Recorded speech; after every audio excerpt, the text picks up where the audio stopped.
la voix locale.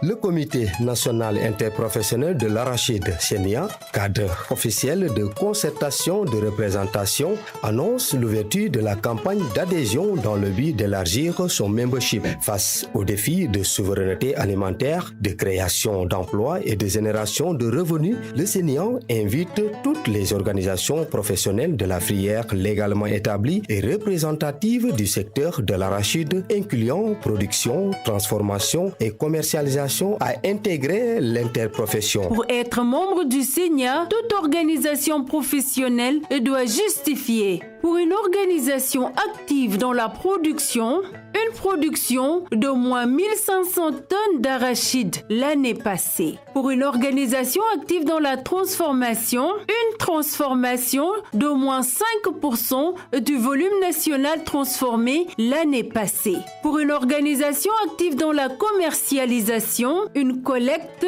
ou d'une commercialisation d'au moins 5% du volume national commercialisé, collecté ou exporté l'année passée. L'adhésion est libre et volontaire. Le dossier de demande doit comprendre une demande d'adhésion signée et adressée au président du CNIA, une lettre d'engagement à respecter les statuts et le règlement intérieur à retirer auprès de la Direction régionale du développement rural, DRDR, ou au service départemental du développement rural, SDDR, le plus proche. Une copie certifiée conforme de l'acte légal de reconnaissance de votre organisation, une pièce justificative des volumes produits, transformés ou commercialisés. Les dossiers doivent être déposés à la Direction régionale du développement rural, DRDR, ou au service départemental du développement rural, SDDR, le plus proche. Le dépôt des dossiers est en cours et prendra fin le 21 avril. Le CNIA appelle l'ensemble des organisations professionnelles de la filière arachide à saisir cette opportunité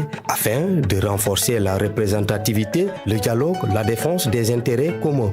Ensemble, renforçons la filière arachide pour un Sénégal souverain et prospère.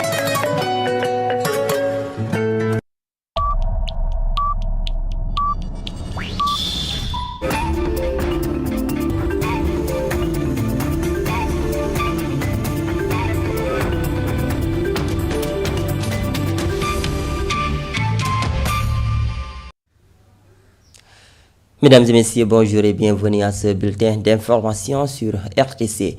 Et pour démarrer, le Sénégal passe désormais de 26 à 11 mesures correctives dans le cadre de la validation de sa gouvernance des ressources extractives et s'impose comme une référence mondiale dans ce domaine. Lors de la cérémonie de présentation des résultats, les acteurs ont mis en lumière les avancées réalisées et les défis à relever. C'est un compte rendu de Lamine Goudiaby.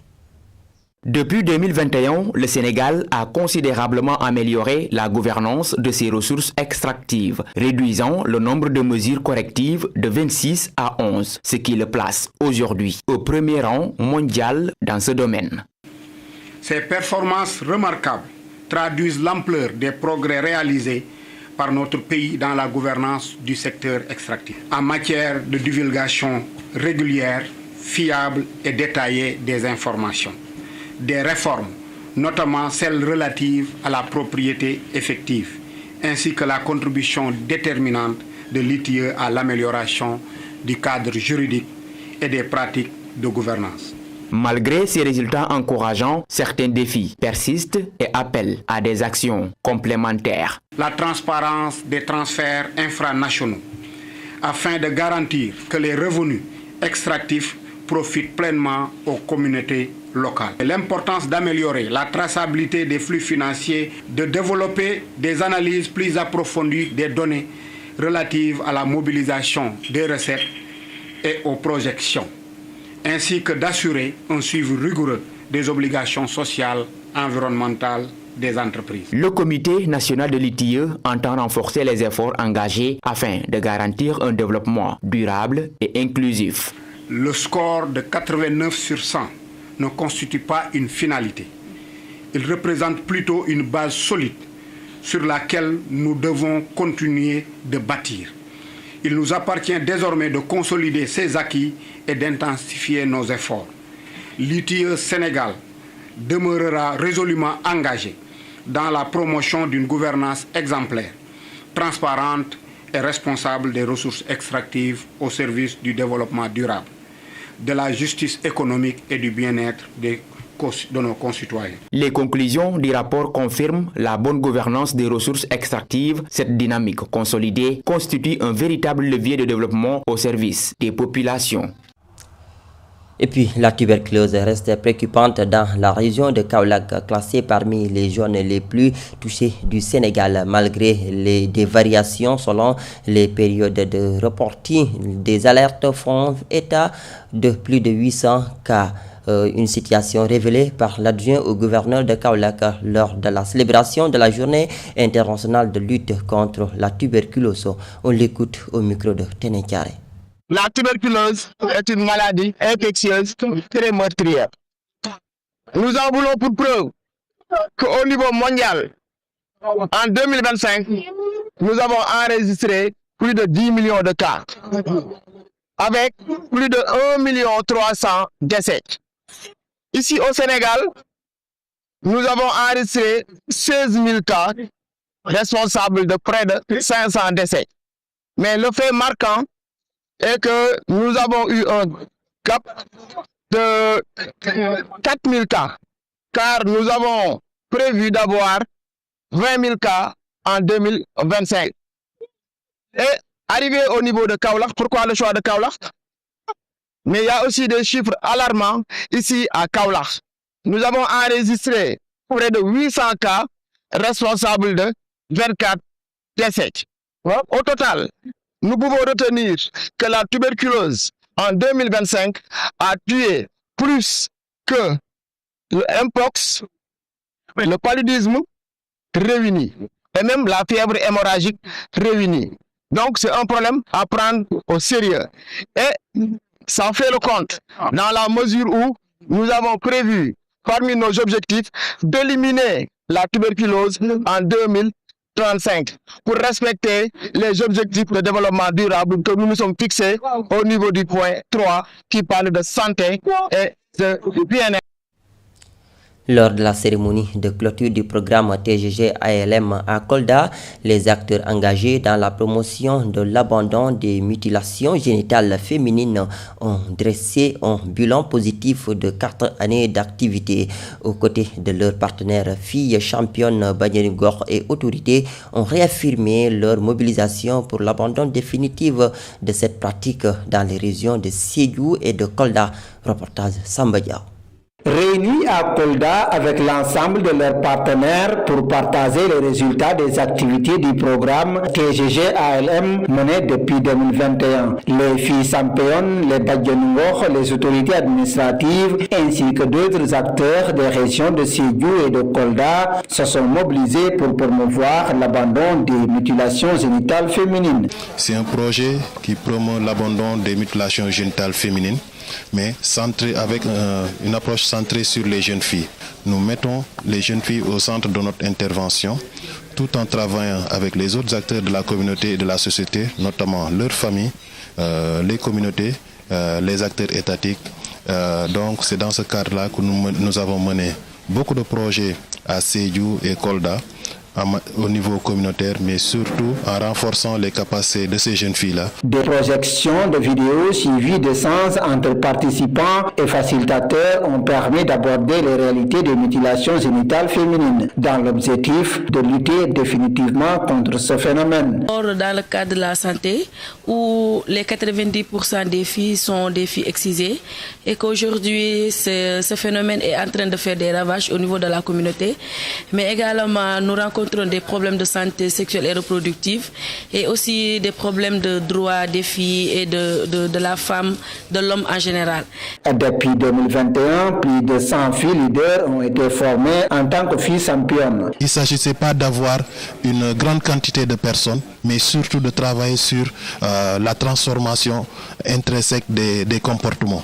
Donc c'est ce qui était plus important. C'est pourquoi dans nos présentations, c'est difficile de faire ressortir le nombre de personnes. Après 4 années d'intervention pour la promotion de l'abandon des mutilations génitales féminines à Sédhiou et à Kolda, le programme TGG-ALM en partenariat avec Amref a présenté des résultats jugés satisfaisants. Samba Diaw, face à une recrudescence du vol de bétail, le président des éleveurs du département de Goudomp tire la sonnette d'alarme entre porosité des frontières et sentiment d'abandon.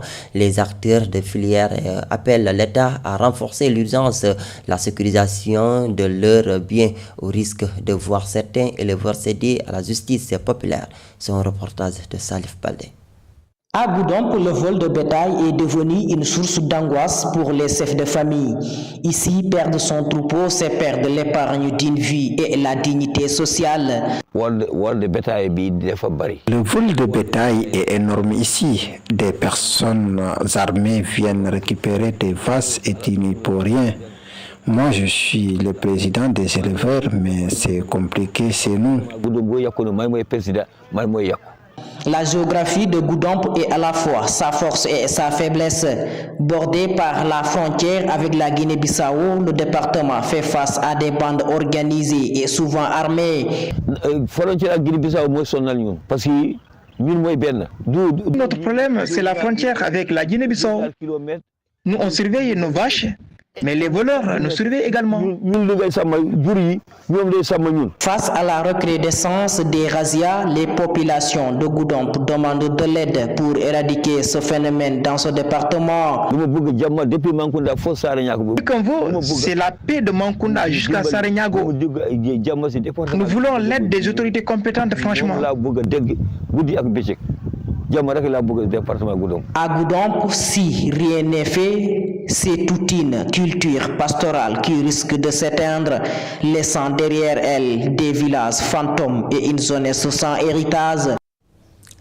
Dans l'actualité de ce mercredi également à Kaolack, la visite technique des minibus, les tracasseries routières et les relations tendues avec le ministère de tutelle cristallisent les tensions. Réunion en conclave dans la région, la Confédération du transport routier du Sénégal a décliné les motifs de sa grève générale prévue du 30 mars au 1er avril. Ces acteurs du secteur estiment que les mesures prises par l'État fragilisent leur activité principale source de revenus. C'est un compte rendu de Ousmane Dem.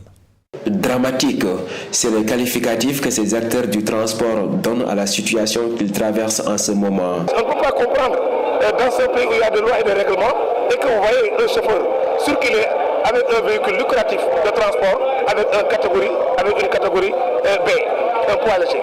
On ne peut pas comprendre quelqu'un qui fait du taxi avec un véhicule particulier qui n'a pas de licence, ce qu'on appelle communément autorisation de transport. Comme vous le savez aussi, il y a des l'inquiétude totale. Vous, comme vous et moi en tant que Sénégalais, vous vous rendez compte que nos camarades camionneurs vivent dans l'insécurité totale au niveau du corridor Dakar-Bamako. Il y a les véhicules qui sont incendiés, il y a des chauffeurs qui sont tués, il y a d'autres qui sont aussi malmenés. Lors d'un conclave à Kaolack, ces acteurs du transport ont fait savoir qu'ils comptent aller jusqu'au bout de ce combat. Donc, ce que nous demandons à l'État, comme l'a dit le président Alassane Ndoye, nous ne sommes pas réunis aujourd'hui pour aller en guerre. Seulement que l'arme de syndicalisme, c'est la grève. Si par exemple on a un délai de 30 jours, l'État prenne conscience que nous sommes des citoyens sénégalais qui veulent le pays comme tout le monde, qui veulent aussi l'émergence de ce pays comme tout le monde, qu'il nous convoque autour d'une table. Si par exemple on discute et qu'il y a certains points qu'on peut lever, mais vraiment pourquoi pas on ne peut pas le lever. Donc ce n'est pas un bras de fer entre nous et l'État. Nous sommes des Sénégalais, mais si par exemple on nous pose un poids très lourd qu'on ne peut plus marcher avec ce poids, on est obligé vraiment de résister. C'est ça le problème. Pour un secteur du transport paisible, ces acteurs demandent l'application des conclusions des États généraux du transport. Ousmane Dem, mesdames et messieurs, c'est la fin de ce bulletin d'information. Merci à vous de l'avoir suivi. Merci et au revoir.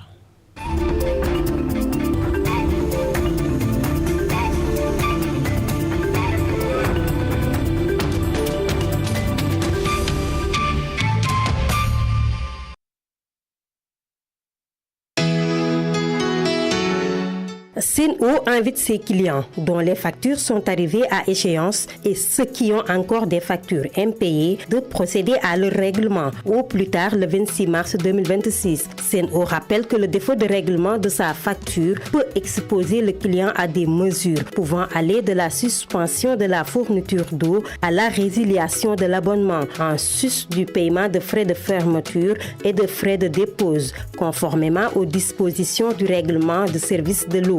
Les collaborateurs de la Sen'Eau se tiennent à la disposition des clients concernés qui peuvent payer leurs factures d'eau via nos partenaires Orange Money, Wave, Mix by Yas, Proximo et Weasel. Pour toute information supplémentaire, contactez le numéro vert 800 00 11 11 ou le WhatsApp 78 935 51 51 ou envoyez un mail via l'adresse relationclient@sen'eau.sn.